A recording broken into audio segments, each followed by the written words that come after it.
everybody, here to the X-Bomb Sports Live Show. My name is Andrew Valentin, and I hope you're all having a wonderful Wednesday. We are, of course, coming to you live here from the Illinois Media School here in Lombard, Illinois. Again, wherever it is, ladies and gentlemen, day or night, I hope it is just right. And with me, ladies and gentlemen, once again, I am all by myself, unfortunately, down here. But, folks, I do have the wonderful, the immaculate, the impeccable, greatest beard of all time, judged by you people, of course. It is Mr. TJ Knacker. TJ, how you doing, man? I'm doing all right. It's been a fun day. I'm a little woozy still from Unpack the Knack. From eating expired gum? Yes, and I have a stat about that when we get into some of this college football or some NFL football. I realized it in the restroom. I went, oh my gosh, no. Yeah, absolutely. That was not a pretty sight for sure. Well, next to TJ, you guys haven't seen him for a long while, but he has returned. We found him somewhere stuck in the Himalayas, but it's okay, folks. He's back after eating all of the crew members. He is finally back here, folks. Mr. Tom McKinney. Tom, Hey. It's been over a year now. Yeah, it has. How are you, man? I have a 1-year-old. You have a 1-year-old now. Yeah. You have a 1-year-old son. I have a 1-year-old godson. Yeah. It's crazy. You want to come babysit? Am I in that? Is it that time already? Oh, dude, he is a monster some days right now. All he does is like babble and he's trying to form words. Oh, yeah, of course. And there are times where I'm just sitting there and I look at him, I go, buddy, I need a minute. 1 minute. Just peace and quiet for nope. No, he'll look at me for 2 seconds and then go blah blah blah blah. I'm like, all right, we're not doing this anymore. I told your wife Sarah, I said, I'm gonna sneak in Spanish on him, like little by little. We're gonna make this kid bilingual. So. I mean, that's fine. I wouldn't really care. Yeah, I mean, just because I want to be able to have him little sprinkling in there every now and then, you know. We want this kid cultured after all. But glad to have you back though, bud. Glad everything's been going good. I mean, I've been with you for the whole thing, celebrating his birthday. Got him a lot of Christmas presents, ones that make noise that they didn't put batteries in. Yeah, there are no batteries in any of those toys. We said That's no. Part of the fun. That's part of the fun. No. All right, well, folks, we've got a lot to talk about today. I mean, and it is a full NFL schedule for this one.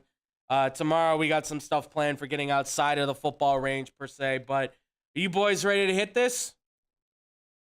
Let's do it. Yeah, I'm ready. All right. Without further ado, ladies and gentlemen, we're going to start this first one off with the NFL, as I said. But we're going to start it off with the wild card because it has been a wild one. And we're going to start off with the very first game of the week, which was the 49ers and good old Mr. Relevant himself, Brock Purdy, coming into the zone, coming up with the big plays. 4 total touchdowns, 3 through the air, 1 on the ground, for a 41-23 win against the Seattle Seahawks. So obviously a big victory for the 49ers. A lot of opportunities there for that team to really kind of turn the Jets on and show what they could do. So obviously the Seahawks, you know, they had some good moments. I mean, you have obviously Geno Smith, who played his best game possible, I think, that he could against the Niners. It was not easy. But overall, for Brock Purdy, obviously, I mean, you're talking about Mr. Irrelevant becoming Mr. Relevant, starting quarterback. He's obviously performed very well in his brief time in the NFL. So, I mean, I guess we'll start it off with you, TJ, from the very get-go. I mean, what did you think about Brock Purdy's performance here in the 49ers? Does this give you the confidence for the 49ers to possibly make this stretch run to the inevitability of maybe even being in the Super Bowl? Do you think that's possible? I think if the defense plays well enough, they could be in the Super Bowl. Okay. Now, Purdy did a really good job. He managed the game well, didn't make mistakes, and handed it off to Christian McCaffrey. Yes. The Christian McCaffrey, Debo little mix-up, I love absolutely every bit of that. Mm-hmm. You don't know who's going to come out of the backfield and who's going to end up doing a little screen or whatever. It keeps defenses, I guess, honest. So I think it's great. I just don't know if he's going to be your guy that you end up getting down 2 touchdowns and you really need a big push in that third, fourth quarter. Yeah. I don't know if he's your man yet.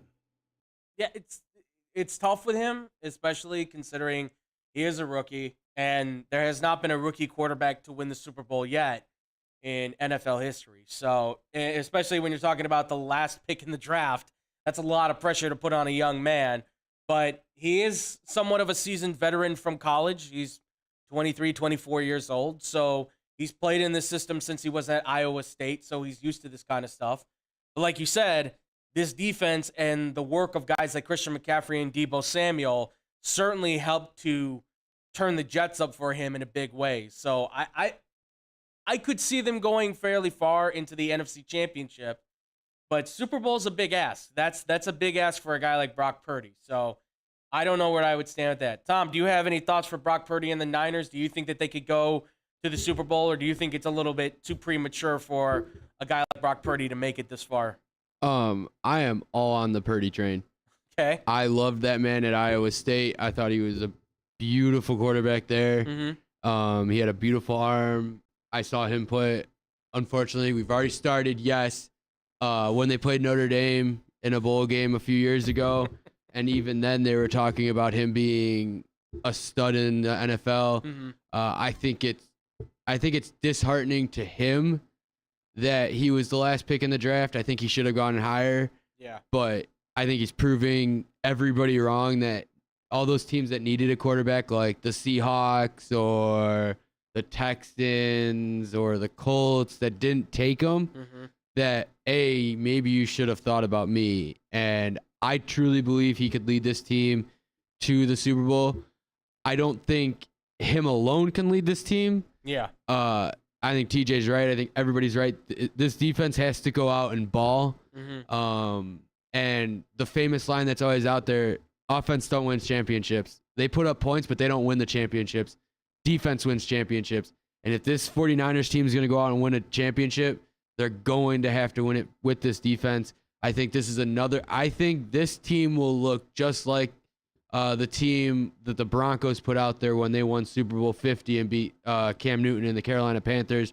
I think this defense is not that good, but good enough to the point where they can hang with these teams. I don't see any real struggles. I mean, you look at their season, they lost to the Bears game 1, but they lost to the Bears in the worst playing conditions you could ever play. Right. So sodded field. Swarming with water. Ramstein had just played there like 2 days before. Right. And they had a different quarterback at the time, Trey Lance. And they were trying to make the starter. So. And to go with that, I got to disagree with everybody. I think the 49ers have a real problem right now.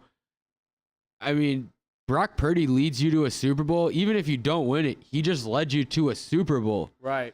I think you have to build around Purdy and look at your chances of maybe flipping Trey Lance and Jimmy G, or even keeping Trey Lance as a backup. I'm not saying Trey Lance is terrible, but I don't know. Purdy's gone out and balled. He's undefeated. I mean, you first start, you beat Tom Brady. It's hard for me to say that he can't do this. I think there's a lot of things on that offense that they struggled with. But after they figured out to hand the ball to Christian McCaffrey a little bit more, I think that worked out. He's got to get his arm a little bit stronger. But other than that, I believe in Purdy. I believe in the 49ers. And I don't think they really have much of a test up until maybe the Eagles. I would say so. I think that's probably their toughest team. Well, first off, Jimmy Garoppolo is going to be gone after this year. He's got the 1-year contract, and then he's a free agent. So they don't really have to worry about that, and I think he's gone anyways. But, no, I think Brock Purdy, even if Brock Purdy takes him to the NFC Championship, I think that's enough to make you say, do we really want to go with Trey Lance? Because this kid just took us far. And Brock Purdy's got the same body of work as Jimmy Garoppolo, but a little bit more athletic, I would say, for sure. He can definitely run the ball. But that's going to be, that's where you have a quarterback competition between the two of them, right? You have Trey Lance versus Brock Purdy. You try to figure out which guy's really the better for your team.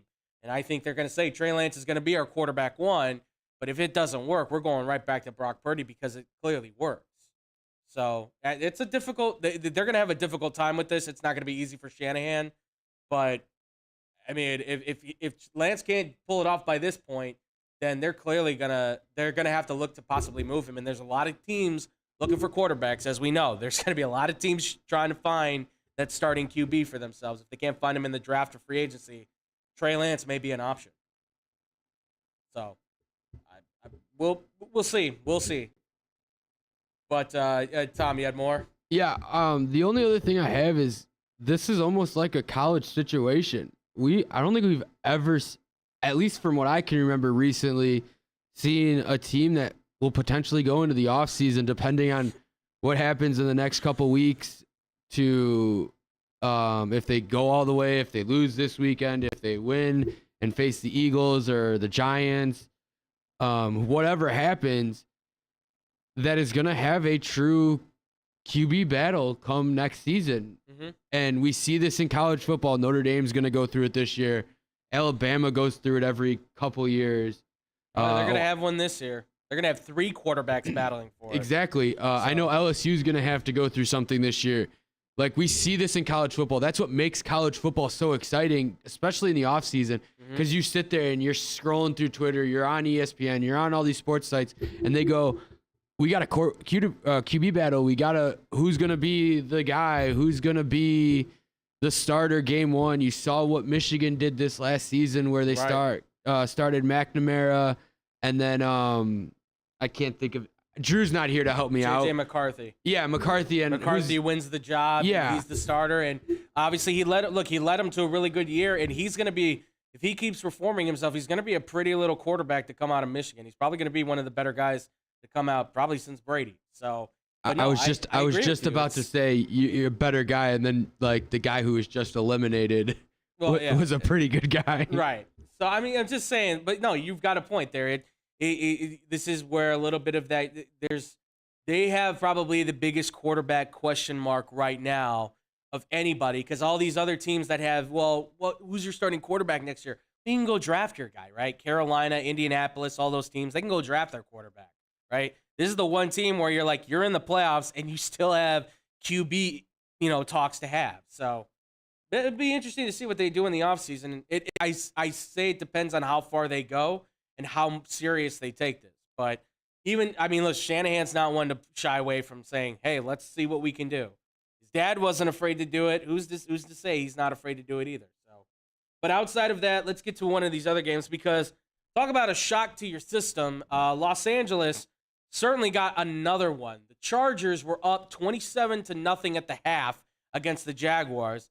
It wasn't looking good for Trevor Lawrence. And then, holy cow, Trevor Lawrence comes alive with 3 touchdowns, 1 interceptions, and over 250-plus yards in the second half against the Chargers, and eventually leads them down to the game-winning field goal. They win it 31-30, and immediately within a few days after that, the Chargers fire Mick Lombardi, their offensive coordinator, which a little bit of a surprise. Obviously, Brandon Staley, for sure, was kind of seen as the guy that should be on the chopping block. There's a lot of mixed reviews now on how much you like this guy, how much people thought he should be the guy that gets axed, but seems like he's sticking around. Seems like I said it yesterday on Blow the Whistle. Feels like he's getting his Nagy year with Telesco, getting his pace here. But Tom, you seem like you had some words to say on this. Your thoughts on the comeback for the Jaguars, for the Chargers and the Jaguars, and then ultimately too, what do you think is going to happen with Staley? Do you think he is staying, or do you think it's just he might be getting fired? It's just a matter of time. Well, first off, I'm going to be brutally honest with people. This is the only game I didn't watch any bit of it. Oh, boo. Boo on you. I'm going to apologize. Such a good game. It was the late night game on Saturday. I was like, I really don't care about this game. No one cared about this game. I did. Okay. I watched it. I knew something would happen. But you know what I mean, though. Right, Like, yes. Listen, by the half, by the way, it was 27-7, I should say. Yeah, I was going to say, I thought it was 27-7 and a half. He did have a touchdown in the first half. The other thing I want to say to the guy that placed a $1.4 million bet at halftime on the Chargers to win at half, to only pay out $11,000, you're an idiot. If you got that kind of money to spend, I don't care. Yeah. I don't care. You're an idiot. The odds at halftime for the Jags to come back and win that game were plus 1,800. I'm putting my money on that game. Yeah. On that. But I've sat there and watched the highlights of this game. For Trevor Lawrence to throw 4 interceptions in the first half, and what he had 5 all game, then he threw 1 more. I think I heard in the second half. No, he was 4 touchdowns, 4 interceptions in total. Oh, okay. So, to throw 4 interceptions and win the game. Yeah. I'm pretty sure I read somewhere that's the first time that's ever happened in NFL history. But I don't even know what to say. Like, I woke up and saw the score of this game and went, what? What? They were winning and lost? Yeah. This is one of those games that for anybody like me who didn't stay up and watch the game, we're kicking ourselves. Mm-hmm. I have that moment though. This reminds me of the Bears in 2006 going into Arizona, losing that whole game and coming back and winning that game in the final minutes. Yeah. And I stayed up and watched that game. Well, everybody in my class the next morning were like, no, I went to bed. I didn't say it was over. And then, of course, we got the famous line at the end of the game. Yeah. We are who they thought they were. But this was a game that people will talk about for years. Now, if you're the Chargers, did you not learn anything from the Falcons? Yeah. Run the ball. Kill the clock. Like, why is it so easy for fans out here to just go run the ball? All you had to do was run the ball for another 30 minutes or whatever it is. And the game's over and you're going on and the Jags are going home, but the Jags had a promising season. It's like, hey, we made the playoffs after looking awful last year and this and that with all the Urban Meyer stuff. We've come back. Trevor Lawrence had a bad first playoff experience, but he's got that experience now in the NFL at least because he's had playoff experience in college. We know what Trevor Lawrence can do in big games. Absolutely. We've seen it. Absolutely. But he's never been in this big of a game. No. And well, I mean, and this was this is props to the Jaguars for not, caving in. And this says a lot for Trevor Lawrence. This shows that the Jaguars have a guy. This is their guy. This is a franchise defining quarterback, right? He's not defined by the players around him. He makes that team better, and it's clear. They run through him, and he got the job done. He got the job done clearly. But this says also, I mean, TJ, does this say a lot for the Chargers, though? Because this is not the first time this has happened with them. They have collapsed a lot when it comes to playoff time. Is it possible that the Chargers are just snake bit in that realm? Do you think there's a cure for them in any way to get out of this? Yeah. Well, Tom was absolutely correct because this reminded me, being a little bit older, of that stupid Marty Schottenheimer freaking offense that you continue to pass. You're up by 50 and you keep passing. Run the damn ball, especially, do you have a good running back? Mm-hmm. You have one of the best running backs in the NFL, and you're like, you know what we should do? Pass it again. Why? You have the game. You use Eckler. You run him in. You use a backup. Hell, you even use Harbor and just have him do a couple QB sneaks. Mm-hmm. And just wear down that defense, especially since you have one of the most dominating defensive, and you got 4 takeaways, but on the other side, you have Khalil Mack and some older guys. You had to know that if you keep doing this and you keep just rushing those guys back out there, they're going to get winded, they're going to get upset, and you're going to have those Joey Bosa blow-ups that he's going to spike his helmet because he got held. Yeah, you know what? A lot of guys get held. Hell, that was why we even had they're like, oh, well, I don't say, there's a little bit of holding. Every damn replay has holding on it, including a defensive player. You cannot, I'm just, why? Why just, you didn't learn from the San Diego Chargers. Now you just move it over to LA and you're like, you know what? We're just, that was a good motto. Let's just keep passing it. No. Yeah. No. Bad. If I had a ruler, I hit you on the wrist with it. All right, that's fair. Tom? I have to feel for Khalil Mack. Mm-hmm. First off, this is now the second time in the first round where they've been up in a game of a team he's been on, and something drastically bad has happened. Absolutely. We're not going to talk about the first one because that still hurts. But and by the way, that whole incident, if you're familiar with How I Met Your Mother, the Vikings bar in New York, and they always pound their fist on the table with the kicker Marshall and the Vikings back in like the 70s, and the kicker missed the field goal to win the game. Yeah. Yeah, that's what we go through in Chicago when we think about the Parkey incident. But yeah, I feel for Khalil Mack. To go back to your other question about what the Chargers should do, I totally agree with you. I think Staley's gonna be there for another year. I think he'll be fired mid-season next year. Yeah, that's what it feels like at this point. Especially if you have a team that goes out and gets as injured as they were, and you decide to play players the last week of the season when you're already in a playoff spot, and it doesn't matter where you're going anymore. Right. You know you're already playing. Well, that Jaguars. was the hard thing about that. Remember, is that it was going up to the wire at the very end with the Ravens thing. Remember, like that was part of the problem with the Chargers thing, because people are like, why are you starting all these guys? Like that was the problem with Mike Williams, right? If you don't, I wouldn't have played Mike Williams if you know back when hindsight being 2020, you don't play Mike Williams. But in that moment, if Mike's like, I can go, I mean, the playoff might be on the line, because if the Bengals lose that game to the Ravens, now everything shapes up. That's part of the problem. So, but no, I agree. The Chargers, unfortunately, this is just part of their history at this point. Like you said, TJ, the whole Marty Schottenheimer thing. I mean, Marty Ball was always about run the ball, and then all of a sudden he wants to start throwing the ball like crazy. It just feels like more of the same with from San Diego to LA. Doesn't matter. They just can't seem to get it right. So I don't know what fixes them at this point. I don't think it's Sean Payton. I really don't. I'm very suspect on that. I don't think the answer is Brandon Staley. I don't know who that guy could be, but as it sits right now, the Chargers are going to be in a tough spot. They have a lot of questions to make. Our boy King B-Mac, though, had to chime in from a previous one. I'll read this off for our boy King B-Mac. He said, am I remembering wrong? Didn't San Francisco go through almost the same sort of situation with Alex Smith and Colin Kaepernick? Cap replaced an injured Smith during the season and was red hot with Harbaugh, deciding not to put Smith back in when he was healthy. Niners ultimately went to the Super Bowl led by Cap and traded Smith that offseason.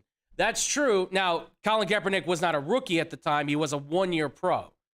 But that is correct. Alex Smith got hurt. Kaepernick came in. They started running the read option with him. They became way more dynamic with him. He wasn't a better passer by accuracy, but he could launch the ball 60, 70 yards easy.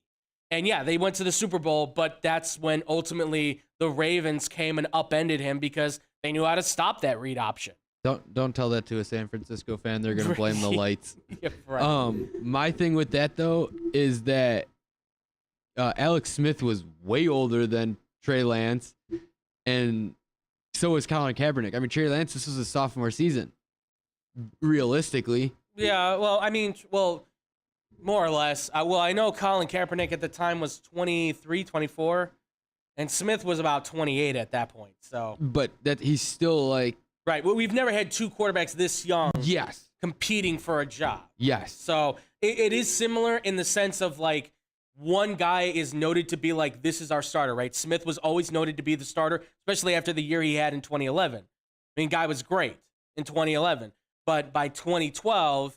Kaepernick is taking over the job, and he's looking more the part of a starting QB. And then it was like, well, we'll just go with Kaepernick because that's kind of how quarterbacks were trending at that point. Guys who were mobile, could run the ball, had a strong arm. Smith just unfortunately didn't fit the mold, but they sent him somewhere good anyway. So who knows? I mean, this could be maybe a move for Purdy to become one of the starting quarterbacks and have a good career. And Trey Lance can go somewhere else, maybe a Tennessee, an Indianapolis, something like that, and maybe still have a good career, right? There's still a job open maybe in Green Bay, possibly Tampa. We will see. There's two veteran quarterbacks maybe making a look for their future. All right, next in our story, we do have two teams who are so close to letting it go, but they were hanging on by a hoof and a claw, and that was the Bills and the Bengals. They just barely hold on. Bills win it 34-31 to the Miami Dolphins. Meanwhile, you've got the Bengals who were able to, by the miraculous save of Sam Hubbard on a return for a touchdown, they win it 24-17 against the Baltimore Ravens. And I love the Bengals. I support them. I'm glad they got the win, but I will say this. I said this yesterday. I'll say it again. They could have easily lost that game, and as could the Bills, because holy cow, they had so many missed opportunities being the Bengals. The Bills were almost giving the game away through turnovers. I mean, it was a mess on both ends. And look, credit goes to the other coaches too, right? Mike McDaniel just proved he's a really good coach. And that's doing it without Tua Tagovailoa as your starting quarterback. You had a rookie third-string quarterback from Kansas State starting in Skylar Thompson. And they still only lost by 3. And on the Bengals side, you had Tyler Huntley, who we know can win games in this Ravens system. But props to him. He played really well. And he led that offense like he should. But I ask you this, TJ, to start with you. How concerning is it for the Bills and the Bengals that they were only able to win by, less than double digits? Is there a concern here for these two teams on your part, or is this something that you maybe will let more so? It's just like it's an anomaly. It's something that just happened for one time. Well, when it comes to the Bengals, I kind of understand. I understand, and I think this is just kind of like a warm-up game. The Ravens play really good defense. You were not able to get some of the stuff off. Mm-hmm. You know what? I'm not that concerned. The Bills, you've been dominating, and you've been able to turn that switch on. Yeah. And normally it's right about meow, and you're hitting that switch, and they're not going. You're winning, but you're not dominating. Right. So if you replay that divisional series with the Bills and the Chiefs again, mm-hmm. I'm not putting my money on the Bills. I just don't think. I don't think they can do it. I think maybe everyone figured them out. Okay. Maybe we were talking yesterday. Maybe Brian Daboll did mean that much to that offense that now they're kind of pedestrian. Yeah. So, yeah, if I'm a Bills fan, yeah, I'm concerned. Bengals, you know what? You've been there before. I think you should be okay. Okay. All right. I mean, it definitely feels like because the Bills all season long have been up and down on the offense, that this might be more of what may be to come. And I hate saying that because I do, after what the Bills have kind of gone through now, especially with Lamar Hamlin, it would be nice to see kind of a swan song of a season for them to kind of sweep it off into the Super Bowl. But and I like Josh Allen a lot. I think he is one of the top 3 quarterbacks in the NFL, but you throw 2 interceptions and you fumble away a very important fumble, by the way, that gave Miami that part of that lead. That's concerning for sure. And even for the Bengals, like their defense did not show up the right way as far as I'm concerned. They did not look like the poised defense they had for the last few weeks going into the season here. So I would say for myself, it's a little bit concerning. But Tom, for you, I mean, what do you think? The Bengals and the Bills just holding on to these wins here, is there concern for you in your eyes? Do you think that this might be where, I mean, they're facing off against each other here, as we know. So do you see this as being one's better than the other? Do you have more concern for one over the other in this next game coming up? Well, I mean, this is basically the game that didn't get played, 3 weeks ago? Yeah. I truly believe both these teams probably wouldn't be in the playoffs right now if the Dolphins had Tua and the Ravens had Lamar Jackson, and we'll get into that whole situation later. Okay. But I think the Bills are the same way as the Bengals. I think this is the first game of the playoffs. We need to regroup after an emotional game against the Patriots, after everything that happened with Damar Hamlin the week before, and we need to go in. They have some things they need to work on. The interceptions, I'm not gonna put full blame on Allen, just because watching that game, and someone who played the receiver position, you got to be mad at the receivers for stop running, which caused those 2 interceptions. They literally stopped running. Yeah. I mean, one of them floated into the defender's arms because the receiver was nowhere to be found. But the problem with that was you had the sun in those receivers' eyes. They couldn't see.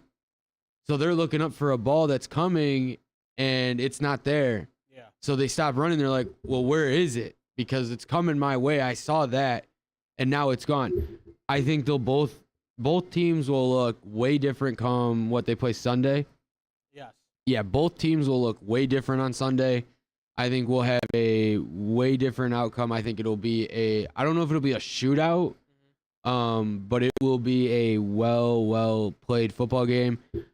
I think if we get a Bills Chiefs AFC Championship game, I would still be worried if I'm the Chiefs coming in and watching the Bills have to play. You've now sat for a week. I know they say, oh, well, they had that extra bye. They this and that. They're the number 1 seed. Yeah, the Bills aren't happy right now, though, because they think they should maybe have had a chance for the number 1 seed. Right. Again, situations happened.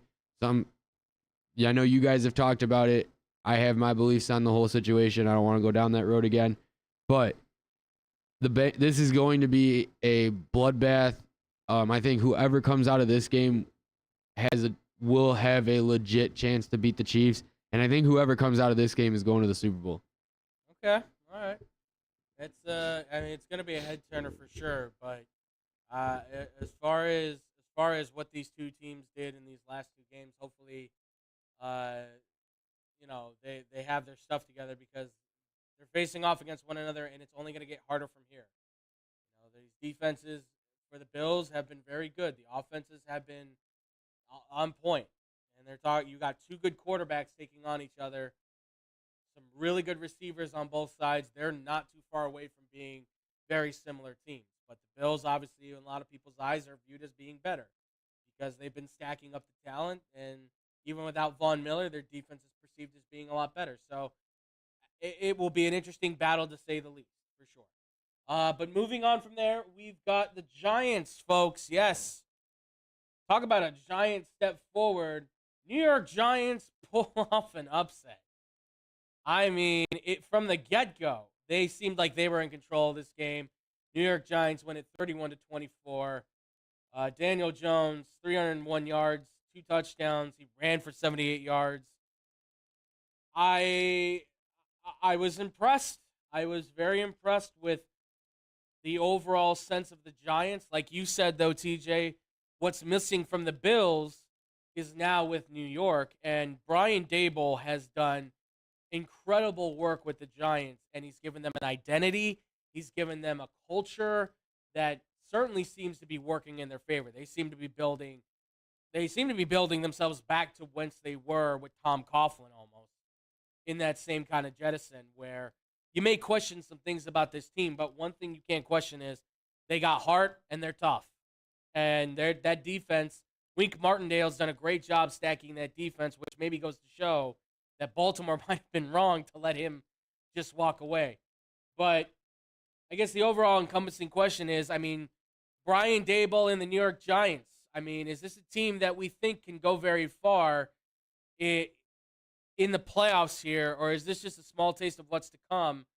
TJ, I'd start with you, man. What do you think for the New York Giants? I think this is going to be a small taste of what things could come. I don't know if the Giants are still sold on Daniel Jones. I don't believe they picked up his option yet. I don't know if they really think. I think they're doing the best with what they have right now. Yeah. If there was a quarterback available, I don't know which one, you could just pick in whichever one and replace Daniel Jones. I think you would still have the same success because I don't think they're winning because of him. They're winning with him. Okay. So I think this is going to be something that's going to come. But, yeah, in these playoffs, I don't know how far they're going to get. Okay. Tom, what about you for the Giants? Do you see them possibly going deep into the playoffs here, or do you think that it's going to be the one victory against Minnesota and build off of next year kind of thing? I don't. The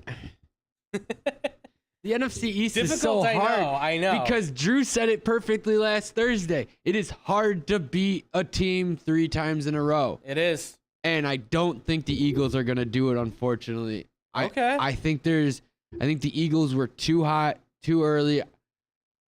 I think Pennsylvania has a peaking too soon problem. We saw it 2 years ago with the Steelers. Mm-hmm. It's now gone to the other side. By the way, quick shout out Steelers. Mike Tomlin's never had a losing season. Yeah, still never had a losing season. Impressive. Quick shout out to that. But I could see the Giants going out and I guess upsetting the Eagles. I've always said this. I've said this with basketball. I've said this with everything. Especially when it comes to like March Madness and stuff. You see this a lot. When a team has to play someone for their third time that season, they've played them in the regular season, the conference tournament, and now they're playing them in the NCAA tournament, and that team's beating them twice already. You better come ready to go, because if you don't and think you're going to go in there and cakewalk and walk right over this team, you're not. This is a different Giants team. Mm-hmm. That being said, and I've already said I think they could do it, I don't know what Eagles team is going to show up. Yeah. That's the biggest issue right now. For people out there who saying the Vikings are frauds, we know what the Vikings are. We know who Kirk Cousins is. I don't think Kirk Cousins is a fraud. I think he has a problem in primetime games. We've seen that with many quarterbacks in the past. They can't perform on the big stage. It's something about the lights. Mm-hmm. I don't know if I could perform on those stages. It's Again, a lot. It's a lot of pressure, especially for a quarterback. Right. But Kirk Cousins is a systematic, good quarterback. I think he is. I don't think he's superstar status. I think he's a star. But we knew what was going to happen in this game. Minnesota Vikings were another team that peaked too early. And that's where my whole belief is, that the Eagles peaked way too early in this season. The Giants are now coming off a big win, a big end of the season. Daniel Jones with his chiseled jawline is looking like a dog and is ready to go out and ball and show the world that he's not a joke. He's not a laughingstock. He shouldn't have ever been a laughingstock. And he's proven doubters wrong. Saquon looks great. I still remember the hate of you sitting at B-Dubs watching Saquon get drafted, and you're like, I can't believe they just did that. But that's a whole nother story. I think the Giants could do this. And what's crazy is the Giants could go from facing the Eagles to having to face the Cowboys the following week. And that would be even sadder. Absolutely, yeah, for sure. Yeah, I'm still critical of Barkley. I mean, I know he scored 2 touchdowns in this game, which, hey, it's good for you, but it's just, you don't take a running back at 2 anymore. Not necessary. But listen, I don't know if the Eagles certainly have been banged up the last few weeks, right? You got Jalen Hurts, who was out with the shoulder injury. Lane Johnson, your star left tackle, who's been their best offensive lineman thus far. He's questionable for this game. Robert Quinn and Brandon Graham are both questionable for this game, so 2 of your best pass rushers out right there as well. So I don't know if the Giants can beat the Eagles, though, still. I mean, you're still talking about a pretty talented team right now that can take you over the top and run the ball like crazy. Now, the Giants' defense for the run has been really good, but they don't have, I don't necessarily think they have the cornerbacks to handle the wide receivers that the Philadelphia Eagles have, right? Talking about A.J. Brown, Devonta Smith, Quez Watkins, and you've got Dallas Goedert, and they've got Miles Sanders coming out of the backfield with some Boston Scott and Kenneth Gain. I mean, they got a lot of weapons. So, but look, I'll say this. I think Brian Daboll's earned the right to be the coach of the year. I mean, if not, Doug Peterson is right there with him. But I think with what Brian Daboll did this year, considering his best receiver was like, I don't know, Richie James. Not like it wasn't Kenny Galladay. It wasn't Kenny Galladay. No, it wasn't Kenny Galladay. He fell 74 catches short of his $500,000 bonus. So that's a shame. But that's what happens when you suck. But I honestly think the Giants have done a really good job here. I think they've been strong.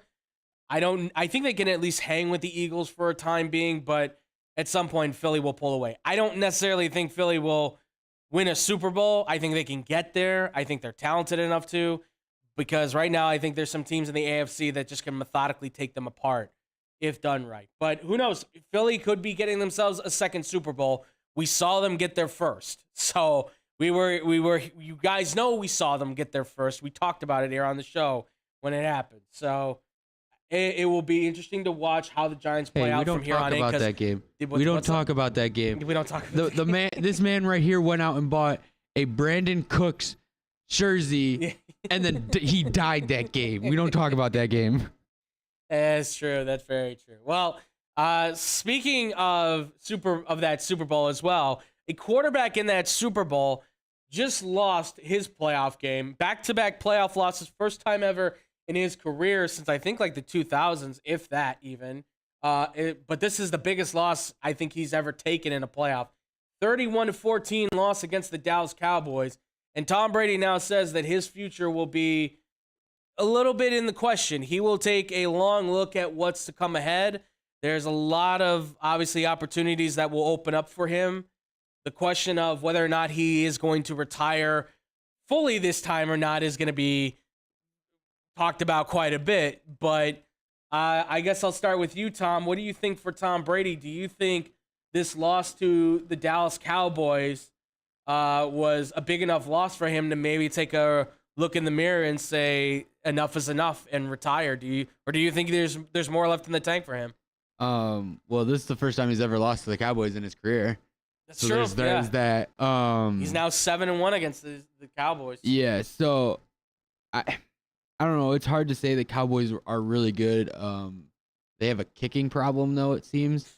We'll get into that here in 2 seconds. Yeah. But I think Brady's future is up to him. I mean, realistically, it is always up to him. Of course. He now doesn't have a wife to say, "Hey, I want you home." And I was just thinking about this. He's gonna retire probably. I could 100% see it. Or he may go be like, "Hey, I want one more year. I want to win." I think he wants to go out on top. I think that's why he came back. That game last year against the Rams was a very winnable game. I think they blew it in the last like 2 minutes. Yeah. So that's why I think he slept all off season, was like, "No, I need to go back. I need to finish what I started last season." I think the divorce messed up his head this year. If he does retire, and like I said, I was just thinking of this, I bet they get married again and they're back together. I could totally see that happening. That would just be tall order. That would just be a Brady move. But I think he comes back and I think he's with a new team. I just don't know where he is with that new team. I know he won't go back to Patriots. Even though I don't think that would be a bad move. I think there's other teams out there. I could see him maybe going to San Francisco, but again, he's got to think about his kids and everything like that. Right. So he's got a lot to think about. This was a weird game in just the aspect of Brady didn't look that good, but he also didn't look terrible, and the Cowboys just looked really good. They look scary, but again, as I just referenced, they have a kicking problem. I swear Cody Parkey was out on the field on Monday night. I texted my friend who's a Cowboys fan. I was like, "Did you guys sign Cody Parkey?" He goes, "No, Cody Parkey at least hits the poles." And I was like, that is the greatest thing ever. To only find out that on the fourth field goal that he missed, he hit the pole. Right. So the Cowboys are really good. They are definitely not frauds. If they can figure out their kicking problem, which I'm not even worried about that. I know everybody's making a big reaction over it. I know Peyton Manning on the Manning cast was throwing a fit, which at retrospect it was. I know Dak Prescott was throwing a fit. He was yelling on the sideline, "Go for two." I think everybody in the world was saying, "Go for two." At this point, he can't kick a field goal. Right. But if I'm the 49ers, this is a team that I would watch out for. If I am anybody still left in the playoffs, watch out for the Cowboys. I know everybody loves ripping on the Cowboys, but this Cowboys team, for some weird reason, feels different. Yeah, this is certainly a different team for sure. And what we witnessed, I think, is I said it yesterday, I'll say this again. I think this was Dak Prescott's best game of his career. I mean, he was almost damn near perfect. 25 for 33, 305 yards, 4 touchdowns. He ran one in too as well. I mean, for good measure, like the guy certainly can play football, I think, at a top level. Whether he is a guy that changes that franchise completely is always going to be a question, I think. I think he's a guy who is defined by his franchise. He needs the guys around him to be perfect in order for him to play better. So I don't think the Cowboys have a lot to worry about. I thought Tampa had a lot to worry about, though. Mike Evans did not have a good year. Chris Godwin probably still hurting in some degree. Julio Jones is not the same player. They got no Gronk as a security blanket. The offensive line was beat up. There was a lot wrong with Tampa Bay, okay? And I think Tom Brady, too, he just looked 45 years old. He just looks old, okay? And I'm kind of on you with you, Tom. I think he will consider retirement very strongly because I think he should have retired after 2020, right? You win the Super Bowl for the 7th time with a new team. Go out on a high note because now it could be you're pushing it now. You're trying a little too hard to show what you can do. But you mentioned the kicking thing, obviously. Brett Maher missing 4 field goals. He went 1 for 5 from extra points, so to say. He did hit a field goal. But he couldn't hit an extra point.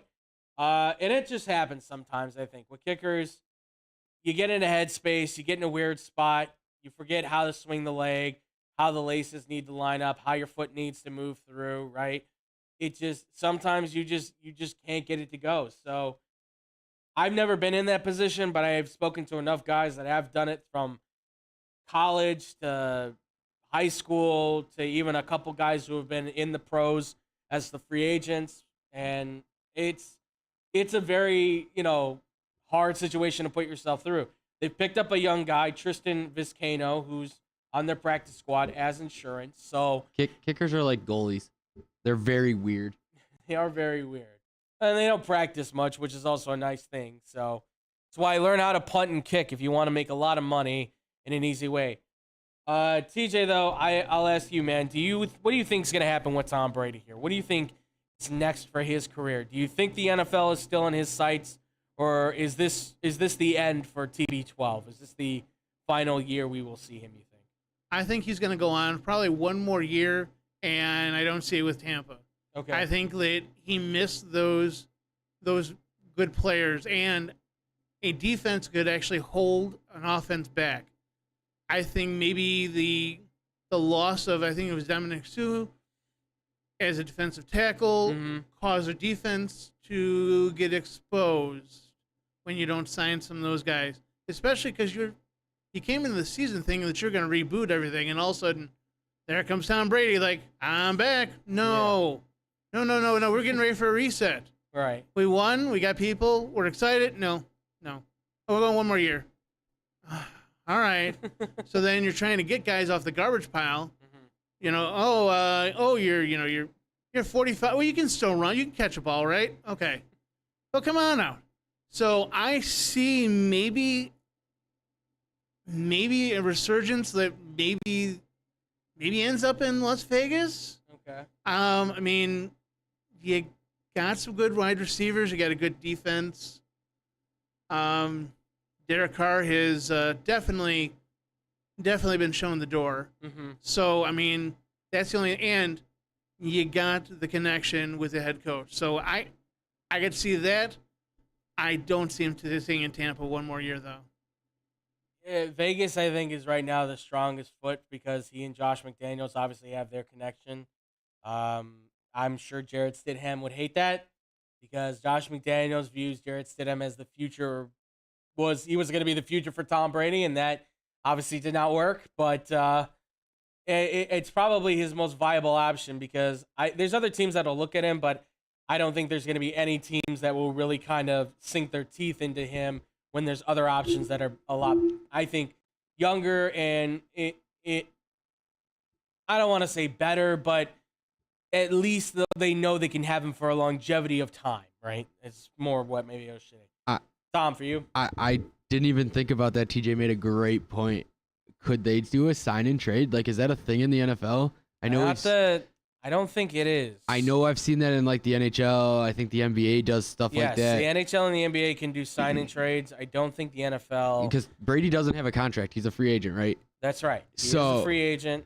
So I mean, I don't, and like I said, I don't know if anybody out there does know if they could do a sign and trade. Please let us know. Like that would, but could you imagine a sign and trade where Tom Brady goes to Las Vegas and Derek Carr is on the other side going to Tampa, and now you got Tampa with a good quarterback, like a good quarterback. I think Derek Carr is a good quarterback with a team that, yes, it's a little older, but has a quarterback that they can build around and can lead you to a playoff run. I think with that team and you put a few other young pieces around him and start building around that, you can get on a good run, and all of a sudden, boom, bam, that team's back in a Super Bowl and probably winning one with Derek Carr. Right. So apparently, the closest they can come to a sign and trade would be the franchise tag, right? And the tender and the transition tag is the other one, right? You franchise tag twice, then you transition tag. That's the whole thing that we're going to get to with one of these quarterbacks we're going to talk about here soon, which we'll just skip the commercial on that. But no, that's a good point on that. I mean, it's a matter of just finding, I think, the right destination for Tom Brady. I think he wants to keep playing football. Whether that's the right choice for him or not, I mean, is up to him. I would say I think it's best for him to retire while he still can, while there's still momentum on his side for the belovedness that people have for him and everything. If he wants to, I mean, because the problem I have is that he's going to give it one more go. He may play well enough, but compared to how he's played in the past, this was a pretty mediocre season. Even though the numbers were still fairly decent, it still felt like it's not one of Brady's best. And so by that account, people feel like he's starting to drop off. Whether he is or isn't is up to everybody to, I guess, determine, and we'll see what he does. But it feels like, at least from my perspective, I think he should retire. If he's got anywhere to go, Vegas could be the spot. I mean, if they want to do a sign and trade on that, and they want to do a quick franchise tag on him and give that to the Raiders, maybe the Raiders would be willing to do that, but that's a lot of money then the Raiders are going to have to fork up for the 1 year, all thanks to Deshaun Watson and Aaron Rodgers putting the price tag on quarterbacks now at a pretty high, hefty price for a franchise tag for sure. Because I think it'll be around like $35-40 million on the franchise tag. For the first franchise tag, I think that will be used on Brady, so it'll be interesting to see. All right, well, yeah, we're just going to go straight into it, folks, because we got a fun game for you, ladies and gentlemen. As you all know, it's player swap time, folks. That's right. That's where we take a player, we swap him with another player at the same position from another team, and we see how both teams do. This is from guesstimation of how we think the teams will do, how the players will do with said teams. So, without further ado, today's player is the one we are revisiting because so many of you asked for it. It's Lamar Jackson. He's back, folks. Yes, Lamar Jackson, after having it's rough wins out there in the Baltimore Ravens seas, but he ends his year pretty well. Had some good numbers, nevertheless, and now goes into this year as a free agent, and now must find a new team potentially if a deal cannot get done with the Baltimore Ravens, which obviously the race is on to see if Baltimore will give him his contract or not. So without further ado, let's do player swap, folks. So first player swap we have up is Baltimore going to the Houston Texans. Now, this has been reported probably since like the halfway point of the season this year. Obviously, Davis Mills, could have been better, but the Texans are a bad organization. So for what he did, not terrible, not the worst thing in the world. Certainly, I think more of your backup quarterback, if anything, that can manage a start every now and then. But, okay, Lamar Houston's going to be a Houston Texan. Davis Mills is going to be a Baltimore Raven. TJ, let's start it with you, man. On a real quick summary, Lamar is a Houston Texan, Davis Mills is a Raven. How do you see that swap going? Well, if you have a happy Lamar Jackson, goes really well for Houston, and I'm going to say for Baltimore, it goes kind of meh. Okay. He's going to be a placeholder quarterback until you find your answer. I just don't see him doing that great there. So, works out for Houston, Baltimore. Okay. Tom, what about you? Seeing Lamar Jackson as a Houston Texan and Davis Mills becoming a Baltimore Raven, How do you think this fares for both the teams? Well, I mean, Baltimore's also getting the number 2 overall pick. No doubt about it. Well, this is just a player for player swap. I understand where you're coming from. That's how this game works. I understand. They don't get no draft pick. They don't get no draft pick. I understand, but in a real world, I guarantee that's how it's going. You're and I giving just up want that number 2 overall I want pick. Baltimore fans to not go, "Oh my God, what are we doing?" Yes. No. Right. This is not the game we're playing. But in a real world, the number 2 overall pick is going to Baltimore, and Absolutely. Draft picks. You're drafting either C.J. Stroud or Bryce Young. Yes, So absolutely. you're fine. Just calm down. You'll Right. be fine. But in the long run, no. If this was actually to happen and they didn't get picks back or anything like that, and this is our world, no, the Baltimore Ravens would be furious. The Baltimore Ravens would be like, you should have just signed Lamar Jackson because we're beating the Bengals if you had Lamar Jackson on the field. Right. There's no doubt about it. And the fact that you would even think about swapping this in a Baltimore eyes, you're like, what are we doing? Yeah. Now, if you're the Houston Texans, you had promised at the end of the season. Right. Kind of reminded me of the Detroit Lions 2 years ago, where at the end of the season, they looked awful. And then they kind of were like, ooh, we're getting there. We're getting there. yeah. We're getting better. They had a little bit of something They going had their something way. right at the end. And then this season, they're like, ooh, we're getting to the playoffs. And they got screwed by a terrible roughing the kicker penalty. And missed the playoffs. But if the Houston Texans were able to land a Lamar Jackson and Lamar Jackson could get healthy in this sense and be healthy for that team and they could add a few more pieces, then if I'm a Houston Texans fan, I'm going, yes, do it now. Get rid of Mills. Bring me Lamar Jackson. I don't care. This is what we need to do. If I'm a Baltimore Ravens fan or in that organization and this is the deal, no, I'm not doing that. Sorry, try again. Bring it on. Yeah. I mean, listen, obviously, well, it's a little devil advocate, so let's play real world because obviously, all right, that 2nd overall pick. I mean, Davis Mills, obviously more of a backup quarterback. It doesn't go well for the Ravens if he's the starter, right? It goes moderately well, I would say, for Houston because problem is they don't have a lot of offensive linemen, right? Now, they got Kenyon Green, good offensive guard. They've got Laramie Tunsil, good offensive tackle. 2 key pieces that you can start your build on. They have, I would hope then that's, okay, Brandon Cooks is staying, let's say, right? Now he says he's staying. Lamar's going to be a Houston Texan. I'm staying. So now you've got Brandon Cooks. You've got hopefully John Mechie III, Nico Collins. You got some pretty decent weapons in comparison to what they have in Baltimore, which is just squat all, right? Outside of Mark Andrews, I mean, and Rashad Bateman is maybe going to be good, but it's still hard to tell. So I would say in the devil's advocate, though, to play, and let's say they get the number 2 pick, Baltimore is selecting like C.J. Stroud or Bryce Young. I don't think they miss a beat. They still go 10-7. They probably get similar, if not better, numbers from Lamar out of like how they got Lamar Jackson. Maybe even better passing wise, right? Maybe even better. I mean, who knows? You know. So, but in this world, Lamar I think gets Houston to at least 8-9, maybe 7-10.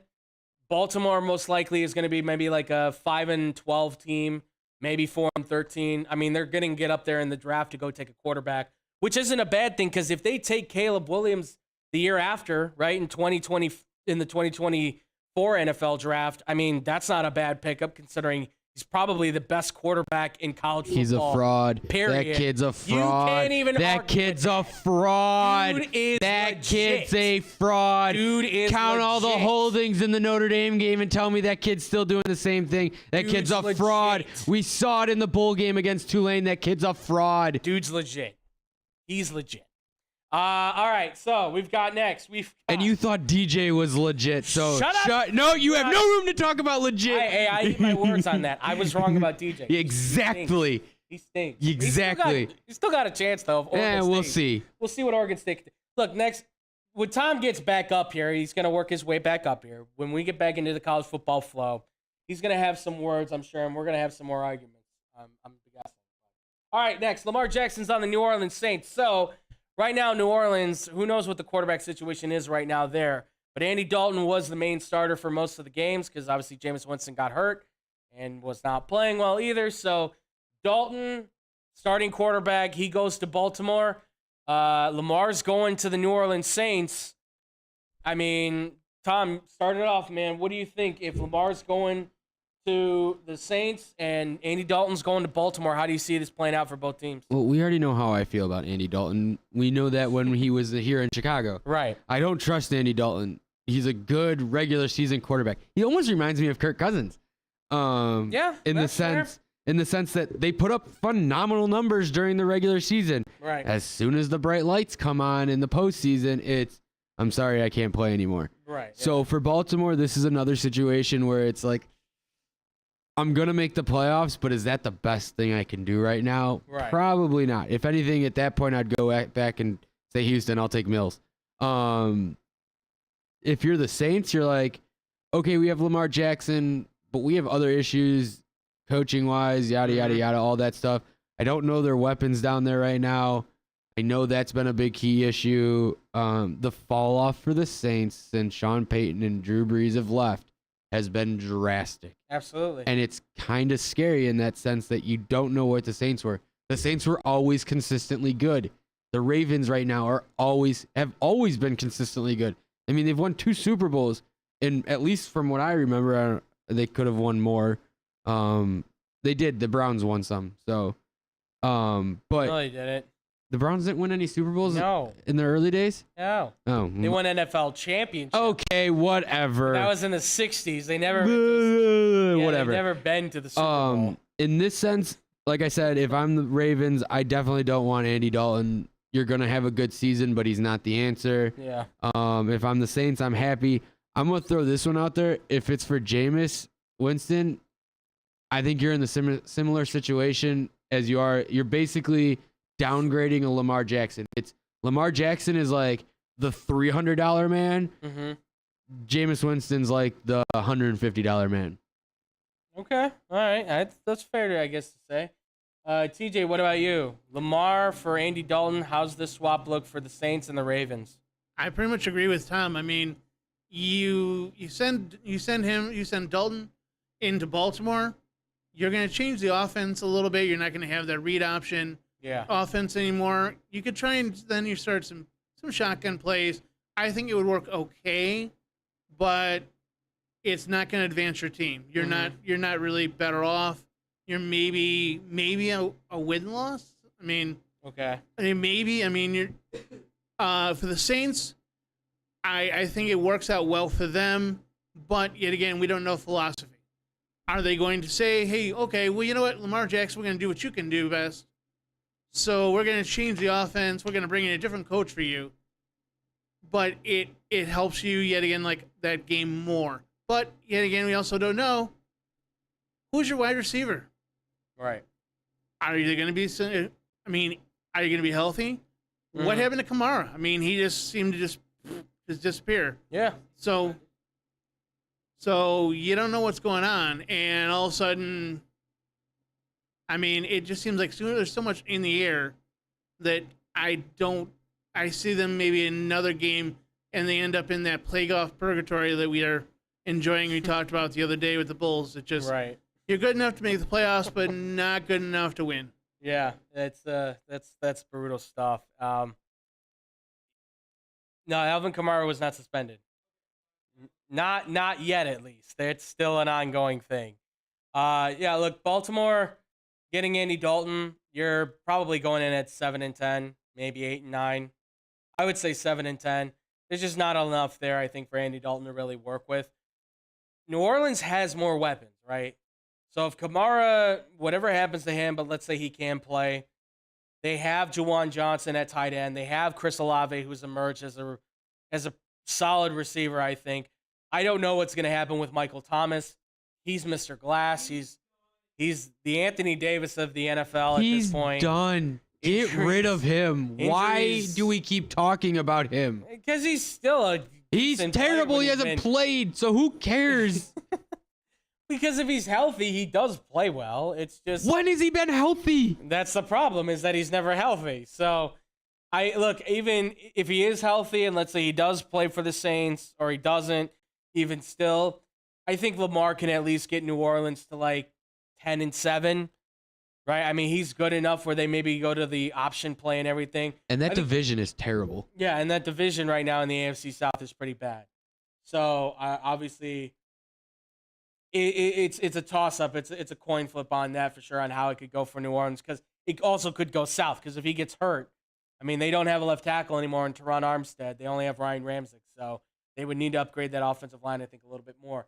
But staying in the AFC South, Lamar Jackson on the Atlanta Falcons. That's right. Yes. David's worst nightmare of all things. He would be swapping places with the infamous powder Marcus Mariota, who was not very happy about a Desmond Ridder taking his job, apparently. But all right, Lamar Jackson's an Atlanta Falcon, which a lot of people sounds like are really buzzing for. Marcus Mariota goes to Baltimore. TJ, what do you think about this swap? How do you see the teams? How do you see this acting for the teams? So for Atlanta, I think it works out pretty well. Not amazing again. Mm-hmm. He has have wide receivers to throw to. He'll have a nice, a real nice big tight end. He'll be happy there. You send Mariota, I don't know. I mean, I don't think I like Mariota's arm, but I don't know if I trust it. I don't trust the accuracy. I don't trust his arm strength. So I'm going to say, yet again, they're going to lose at least one extra game. Like you were saying, like a 7-10, maybe even the 6-11 if you do that trade. So it doesn't work out well for Baltimore if they do that. Okay. Tom, what about you? Lamar to Atlanta and then Mariota to Baltimore. Well, you know how I feel about Mariota. How do you feel? I think this actually pans out best for both teams. This stinks for Desmond Ridder because I truly believe he is the next quarterback of the Atlanta Falcons. So if you bring in Lamar Jackson, Ridder's done, in my opinion. I mean, Ridder's only, 4 or 5 years younger than Lamar Jackson. Yeah, I mean, I think he's actually only like 2 years younger than him. Oh, so even He's worse. like 23, I think. So even worse. This would not pan well for him. He's the one that's getting screwed the most. I think Mariota, he goes and has a great coach who knows how to coach quarterbacks, and turns him into the next Joe Flacco who can go out and win with a team like they have and in that system. And all of a sudden we're talking about the Baltimore Ravens potentially in a Super Bowl. Lamar Jackson going to Atlanta works out perfectly. TJ said it right on the head. Nailed it. You have a big tight end. We've always said that's why Brady was always so successful. He had a big tight end, Gronkowski. You have Kyle Pitts, and you're not using him. I say that all the time here in Chicago. We're not using our wide receivers, our weapons. Atlanta would finally have someone who would use Kyle Pitts the right way and would throw to him and make sure he got the ball and was able to play the game the right way and would actually score touchdowns. That being said, I don't know how the fan bases would feel about this. If we wanted to flip it, because I know Desmond Ridder did play a little bit this season. Yeah. And send Desmond Ridder up there. That gives the Ravens a chance to start fresh with a new quarterback and can mold them the way they want. That would be ideal too. Mariota would definitely not be in Atlanta anymore. I think that's another trade out of there, and he'll go find a new team. And maybe one day we can do that game. But I think all in all, depending on if they were to flip either player, with the Falcons for Lamar Jackson and stuff, it would work out perfectly for both teams. I think this would be a straight up good deal all the way around. Okay. I know a lot of people are talking about it mostly because of the fact that it would be like a second coming of Michael Vick. And I get that. Because Lamar is probably the closest thing we have to Michael Vick in NFL history. Full stop. Like, there's nobody I think that touches him at all in terms of player for player comp on anything. I think Lamar could get Atlanta 9-8, 10-7, maybe even 11-6. They certainly, I think, can win the division at that point. You've got Kyle Pitts, like you said, Drake London, obviously big wide receiver, can be utilized as well. I mean, we know Calvin Ridley's gone now, so with that, now they've got more draft picks, so now they can go and probably draft another wide receiver. They probably can go sign a guy too and maybe trade for some guys if they want to as well. So I think Atlanta would certainly be up there. I think Lamar would have himself a pretty good season. I think a lot of Falcons fans would be really happy with that for sure. Mariota in Baltimore would be maybe 8 and 9. I don't know how good they would really be. I don't know. Listen, Mariota is a decent enough backup quarterback that can fill in games, but he's not a starter. He's a bridge quarterback at this point in his career.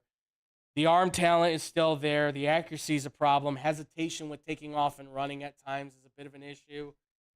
I mean, he's all right, but he's nowhere near the speed of Lamar Jackson. So I would say 8 and 9 probably is the high point of what the Baltimore Ravens could be with him, and they would probably go and try and find another quarterback after him to bring in. And if anything, Mariota would be a good backup quarterback, but he wouldn't necessarily be the full-time starter for Baltimore long term. All right, next we've got Lamar Jackson on the New England Patriots. Why? Because somebody brought it up, and I thought it was kind of fun. Last time they did that, it was called Cam Newton, I thought, and it didn't really work out too well as far as I was concerned. But I think Lamar is a much better quarterback than Cam Newton, so I will go with you first, Tom. If Lamar Jackson's going to Baltimore, Mac Jones most likely, or Lamar's going to New England, Mac Jones is going to Baltimore. How do you see this swap playing out for these two players? New England fans are super, super happy, and Baltimore fans are super mad. I think Mac Jones is a fraud. I think he's a bust. I think they need to get a quarterback this season. And if they don't, it's just going to be another abysmal season. Okay. I think Lamar Jackson, you're right, and don't tell Cameron that he is way better than Cam. Oh, I'm going to tell him that constantly. Are you kidding me? I'm not lying. Am I wrong? I think towards the end of Cam Newton's time in New England, Lamar Jackson will be a better quarterback than he was there. I think comparable, they're about the same. Cam Newton had a better arm. Fair enough. But again, it's the same thing we had issues with in Houston. Who are your weapons? Right. Who are your weapons in New England? They don't have the receiving core that they had in the Brady years. Mm-hmm. They have a defensive coordinator running your offense. Why? And a special teams guy. Why? Yeah. Why are you doing that? I think that's going to fix everything this year. I think you need to move him back to defense, and your team will be fine. But again, I think, like I said, Patriots fans would be ecstatic for this. Baltimore fans would be mad. This would be the worst, probably the worst thing for Ravens fans. Again, Mac Jones, 11 interceptions, 14 touchdowns. That's not good. Mm-hmm. His completion rate is not good. He 47 carries, 102 yards. He definitely can't run. You're losing that aspect in Baltimore.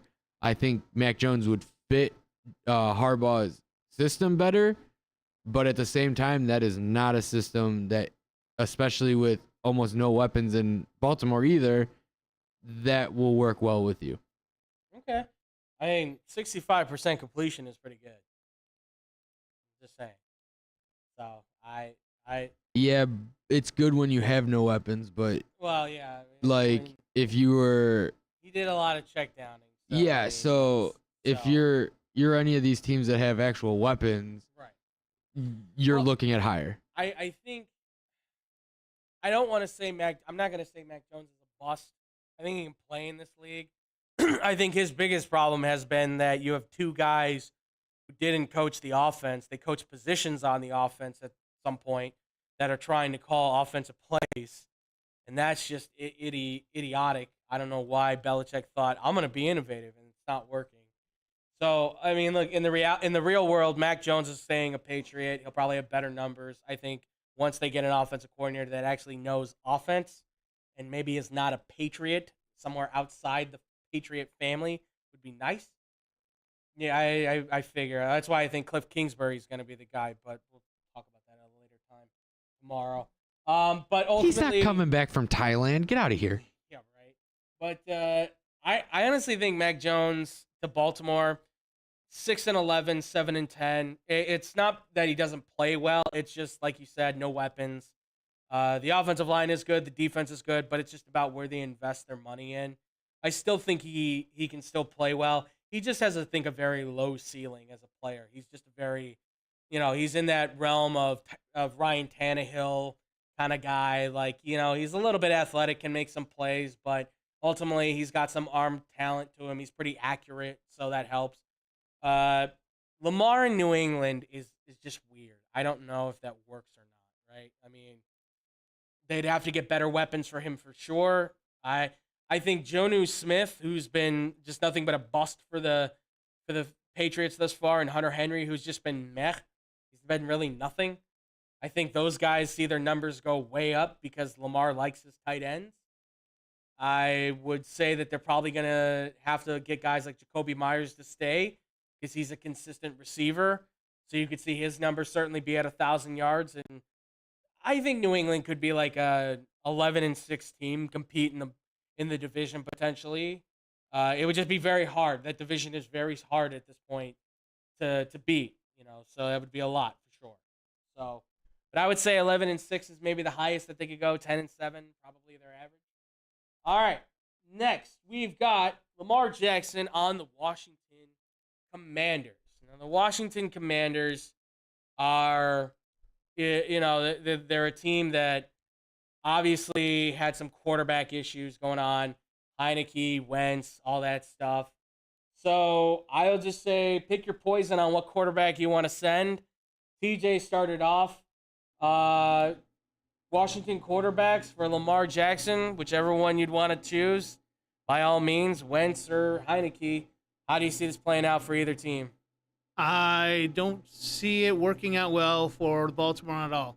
And I'm going to say Heineke is the best of the options. Because, what is Wentz? Right. The only thing that he's done that's really that impressed me is the double ankle break.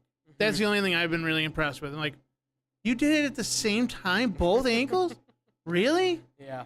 But yeah, so Heineke's going to be, he's going to be a quarterback that's going to keep you maybe 8 and 9. He's not going to be that great quarterback.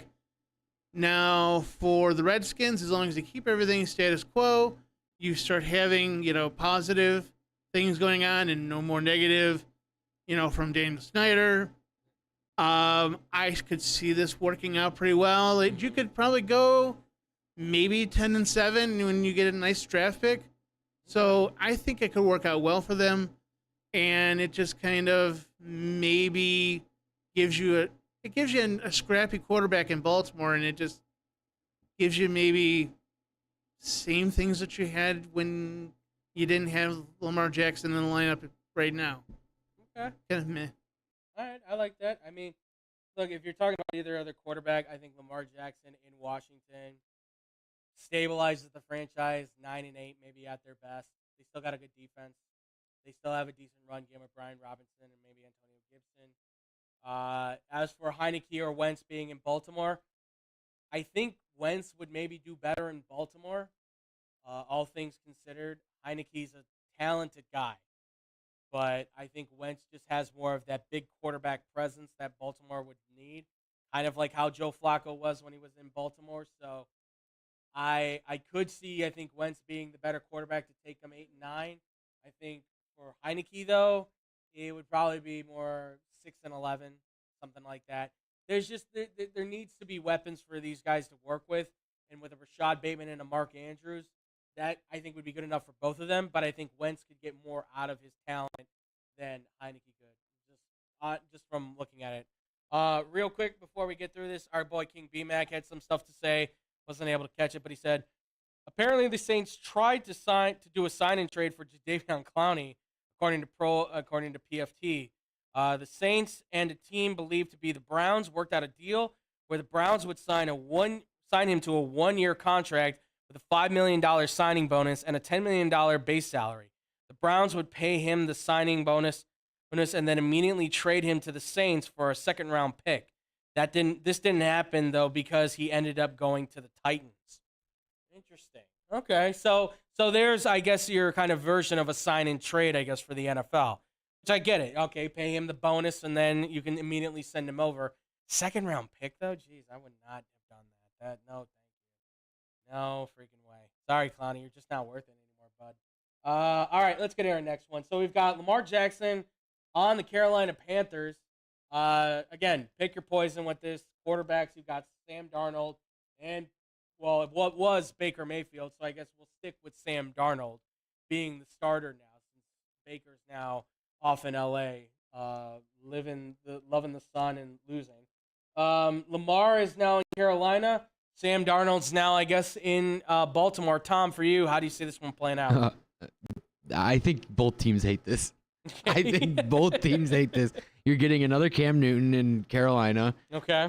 Even though it worked and you got to a Super Bowl with him, that Super Bowl was sad. Yeah. But you also went up against not the greatest defense of all time. We all know who that team is. But one of in the 2000s, certainly one of the best defenses. Yes, one of the best defenses. If you're Baltimore, you're burning the stadium down. You do not let that man get on a plane. Mm-hmm. You just tell it, Sam Darnold, sorry, we don't even want you here. Yeah. This was just so that we could get some draft picks and stuff like that. Right. You can go somewhere else. We're just gonna cut you. Right. Darnold is abysmal. Oh, I don't want to compare him to Josh Rosen because that kid's fallen off the face of the earth. I don't even know where he's at anymore. Josh Rosen, I think, is a worse quarterback than Sam Darnold. I don't disagree by a wide margin. But I believe it's in still, San Francisco or Tampa right now. It's still not good. If I'm Sam Darnold, I'm going to retire from the NFL and I'm going to go play in the CFL or go play. I think the Swedes still have a pro football league. Go play there. The XFL and the USFL. Oh yeah, or you can go play there. Maybe you rejuvenate your career, and an NFL team will come pick you up. If Baker was still there, you know how I definitely feel about Baker. I think that would actually work out a lot better for Baltimore because I know people are like, oh, it's Baker, yada, yada, yada. Baker can still throw the ball. Sure. And I think Baker in that system is another Joe Flacco. I've referenced that with several others, but Baker Mayfield would work perfectly in that system. Sam Darnold would not. We all know what Sam Darnold is. There's a reason why they went back and forth at some point in the season in Carolina with Baker and Sam Darnold. I think they cut the wrong person in Carolina, and it should have been Sam Darnold, but you're paying Sam Darnold a lot more money than you are Baker Mayfield, so I understand. It's hard to say how actually Carolina fans would feel. You have another quarterback that can run the ball like Cam Newton, who can't throw the ball like Cam Newton, but can still run it. Yeah. But you also don't have weapons down there. That's the other problem. You also don't have a coach. So I don't know if Carolina is looking to get a quarterback first and then a coach, right, or if maybe you should get a coach first and then try to fit a quarterback into that system. So that's how I feel. Okay. Well, I mean, listen, Baker went 1-5. Sam Darnold went 4-2. So, I mean, one had 7 touchdowns, 3 interceptions. The other had 6 touchdowns, 6 interceptions. So, I mean, the guy that was 4-2 with more touchdowns than interceptions, I might take him too. I don't think Sam Darnold is a terrible quarterback. I think he's just a backup at this point in his career. Same thing with Baker. I think he's just a backup at this point in his career. You know, I mean, they're still fairly young, so maybe there is some time to grow still, but at this point they're getting into their prime, so who they are is probably who they are. I mean, if you're telling me though that Carolina, you're getting Lamar Jackson in Carolina with DJ Moore, Laviska Shenault, Terrace Marshall Jr., I think there's enough there that he can work with it. You know, you still have Deonta Foreman and Chuba Hubbard, 2 decent enough running backs that I think they can get the job done in a nice, read option run type of situation. They've got enough weapons, I think, there that Carolina, again, challenging for the division, 10-7, something around that number, maybe 11-6. Meanwhile, Sam Darnold or even Baker, if he was still in Carolina, if they were making the swap over to Baltimore, bridge quarterbacks, maybe getting it to like 7-10, maybe 6-11. I just don't. I think those guys are just mostly going to be there just to be a backup quarterback. So, all right, and last but not least, folks, it is Lamar Jackson on the New York Jets. Why? Because it's actually a reality that could happen. The Jets are actually possibly exploring the the chance to bring in Lamar Jackson. It is really on the whimpers of rumors right now, but every option is being explored, and Woody Johnson, the owner, has said he'll pay whatever it takes to get a top-tier quarterback into the New York Jets system. So, we had a bunch of quarterbacks play this year for the Jets. So pick your poison of Zach Wilson, Joe Flacco, and Mike White. TJ, whoever the Jets are sending over to Baltimore, swapping with Lamar Jackson, how do you see the season going for both teams on this swap? Well, the joke would be actually sending Flacco back to Baltimore. That would be the best one. And be like, and hey, you liked him before. You get to have him again. Right. But that would be the best one. But actually, we're Absolutely. going to look at probably, I'm going to guess and say Wilson. Is probably what you're going to try and annex right out of there. Right. That attitude that, well, I'm the one in charge. Ooh, you know what? You're still too young. Yeah. I like the swagger, but I really need you to back it up. Yeah. So you send that to Baltimore. I think Harbaugh gets him a little more down to earth. It could work for you. I think that he could probably be, yet again, you're in that purgatory, playoff hell. And for the Jets, I think it works amazing because that defense is amazing. You can then start using Lamar Jackson to be your running quarterback. He breaks down the defense. You really don't need your offense to score 30 or 40 when you have the defense there to back you up. So I think it works out well for the Jets. And for Baltimore, well, you're crying again. Yeah. All right, I'll say for the Baltimore, Zach Wilson, Joe Flacco, Mike White, whichever one you want to take. Let's say Zach Wilson, if that is the case. Strong arm, gets the ball down the field. They're going probably 5-12, 6-11. Just not enough weapons for him. He's too inconsistent. They got to get. First off, I haven't even said Greg Roman, the offensive coordinator for the Ravens, probably going to get the axe at some point, more or less, depending on what happens with Lamar Jackson, because he's the only one that builds the read option offense for Lamar Jackson. He did it in San Francisco with Colin Kaepernick. Now he's doing it in Baltimore with Lamar Jackson. So I'm not saying he's going to follow Lamar, but who knows, right? But Zach Wilson in Baltimore may be a building piece for them, but they're 5-11, they're 5-12, 6-11 probably next year. It's not going to be pretty. Maybe more touchdown passes than interceptions because he's got Mark Andrews as a safety net, and he's got J.K. Dobbins who he can hand the ball off to. So, by the way, J.K. Dobbins will be really happy. There you go, Dobbins. You were complaining about not getting the ball. Now you get the ball. Right? So, but yeah, Lamar in New York, honestly, 11-6, maybe even 12-5 for the Jets. They've got the defense. They've got two running backs in Breece Hall and Michael Carter that can do it. Garrett Wilson looks like he's going to be a stud receiver, right? They still got Davis, who, it's a pleasure to see it's a pleasure to see where that kid was when he was, he was a sophomore or a freshman when I was a senior. And to see where he is now as like a big old wide receiver now with the Jets. They still have Mims. I think they're going to keep Elijah Moore. They have weapons to use now. I think Lamar has a 3,000-yard season again. They're good enough to do that. They just need more help on the offensive line, and they are there. So I'll say at least, if anything, 11-6. The Jets make the playoffs, and maybe even finally win a playoff game for the first time since, I believe it was 2010. Mark Sanchez making it to the AFC Championship. Was that the butt fumble? No, that wasn't the butt fumble. The butt fumble was Thanksgiving. Same year though, right?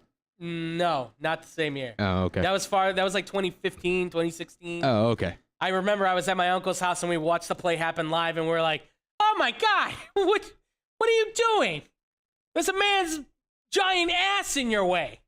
So, I think it's a good move for I see if the Jets can pull it off. We'll see if we can pull it off. But folks, that's gonna do it for us here. That's gonna be the show. What do you guys think about the Lamar Jackson? Where do you think he's gonna end up going? Let us know. Obviously, let us know about the wild card. Tomorrow, we're gonna do our picks for the divisional round. So be on the lookout for that, folks. Let us know who you think is going to win it all. We want to hear from you guys. But big shout out to the boys in the back for doing, TJ putting in all the hard work, man. Thank you for everything that you do, man. I do appreciate it as always, man. It's a pleasure to have you. No problem at all. Anytime I can be back here to help you out. I appreciate it, man. I really do. Well, please let the people know where they can find you, listen to you, all that good stuff, amigo. You can find me back here for Blow the Whistle TV show and for X-Bomb. And you also can find me on Unpack the Knack. I hope you guys enjoyed that and enjoyed seeing Tom and I eat that gum from 1987. Yes, absolutely. That was amazing. That was great. And yeah, he's back. He was here. So I'm always here. Tom McKinney here, ladies and gentlemen. Gonna be coming back when he can, because he's still got parenting duties, of course. Yeah, but, parenting is hard. Tom, it's hard. It is hard when you have another life you have to take care of. So but Tom, please let the people know where they can find you, listen to you, all that good stuff. You can find me on Twitter getting into arguments with people at McLovin6193 because that is my favorite thing to do.